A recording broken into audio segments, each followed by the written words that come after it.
Oke, sedikit cerita. Jadi secara nggak sadar, cara mengajar senpai aku ke aku itu terpatri di otak aku, dan aku memproyeksikan itu ke keluarga aku.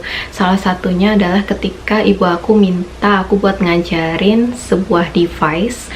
Nah, aku tuh nggak sabar banget dalam pengajarannya, dan aku hanya strict to the point, kayak ini tuh untuk ini untuk ini untuk ini. Karena orang tua aku tidak langsung bisa menangkap, jadi aku tuh kayak marah-marah gitu sambil ngajarinnya. Terus kayak, kok gini aja nggak bisa, itu tuh kayak gampang banget loh, ini langkah-langkahnya, stepnya gini gitu.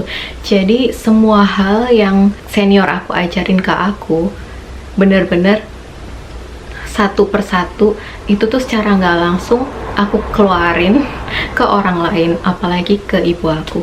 Dan itu bikin ibu aku agak sedih. Ya, aku tahu beliau sakit hati dan bilang, gurunya galak atau apa segala macem. Kalau di agamaku sendiri kan bilang kalau misalnya kalian membuat orang tua kalian bilang saja, itu tuh kayak sudah berdosa, dan pada saat itu aku merasa berdosa sekali. Nah, jadi mental breakdown yang aku rasakan selama aku kerja di Jepang adalah setiap Sabtu Minggu aku tuh cuma meratapi nasib, dan aku kayak merasa kehilangan arah, kehilangan motivasi. Aku merasa, aduh, aku udah nggak kuat lagi melakukan ini, aku udah nggak bisa lagi, aku udah nggak bisa bertahan. Jadi selama aku hidup, masalah terbesar aku adalah ketika aku bekerja di perusahaan Jepang. Jadi bisa dibayangkan kan betapa flatnya hidup aku, betapa hampir gak ada masalah yang besar.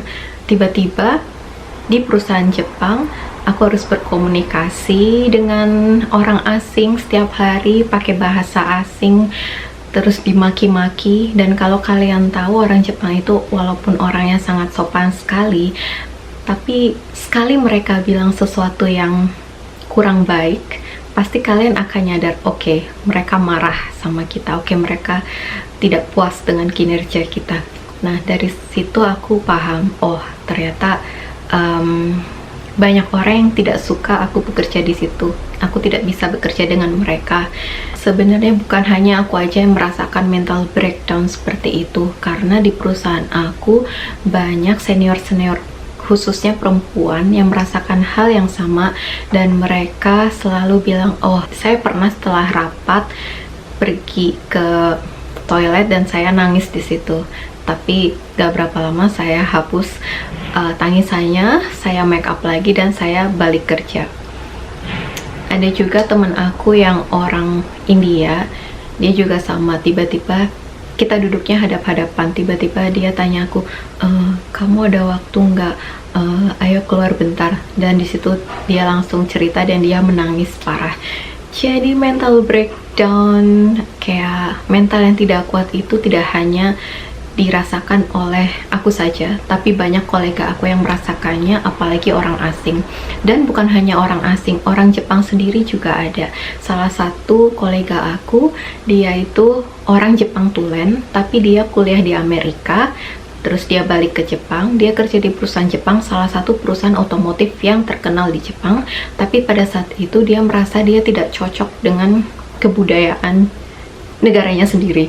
Dia tidak cocok dengan budaya kerja di Jepang, padahal dia orang Jepang, dia bisa bahasa Jepang, dan dia lahir dan besar di Jepang. Tapi hanya karena dia kuliah di Amerika dan dia terpapar oleh budaya asing, dia merasa, oke, aku nggak cocok kerja di perusahaan Jepang. Itu juga ada, dan aku nggak ngarang dan aku nggak bohong, itu semua terjadi di perusahaan aku. Kalau dibilang, oke, mental kamu nggak kuat, emang bener, mental aku tuh nggak kuat. Mental aku tuh kayak sampah. Aku tuh merasa kalau aku tidak akan bertahan lama di situ, dan kerjaan yang aku punya pada saat itu bukan pekerjaan yang ingin aku lakukan seumur hidup aku sampai aku pensiun. Nih yang aku rasa tidak worth it untuk kerja di Jepang adalah work-life balance-nya itu tidak ada menurut aku, karena hari libur di perusahaan Jepang itu sedikit sekali. kalau baru masuk aku waktu itu dapat cuma 13 hari dalam 1 tahun.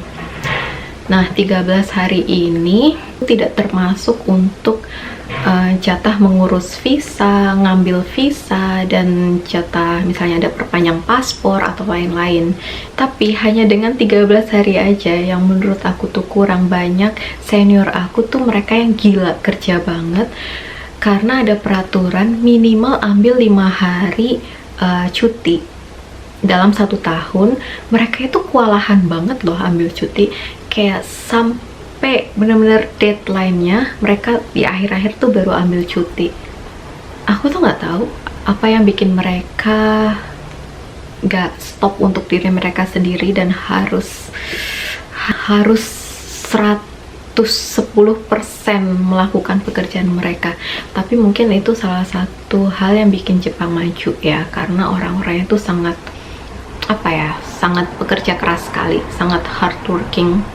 Jadi itu bisa kita tiru sebenarnya kalau misalnya memang kita ingin meraih hal yang lebih baik.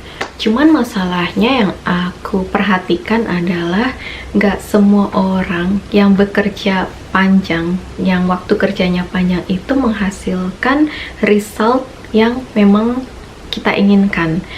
Jadi contoh, ada temen aku orang asing, dia kerja tapi tuh walaupun dia kerja hanya 8 jam, resultnya tuh kelihatan gitu loh. Jadi kayak bener-bener tertata rapi, bener-bener oke, bisa accomplish, bisa menyelesaikan 1, 2, 3, 4, 5 banyak hal. Tapi kalau dibandingin sama orang Jepang, aku tuh merasanya banyak mereka yang kayak cuman buang-buang waktu doang gitu loh. Kayak terlalu banyak rapat menurut aku, terlalu banyak kayak brainstorming, tapi actionnya itu tuh nggak ada. Jadi ya itu mungkin salah satu kekurangan yang aku rasakan ya kerja di perusahaan Jepang.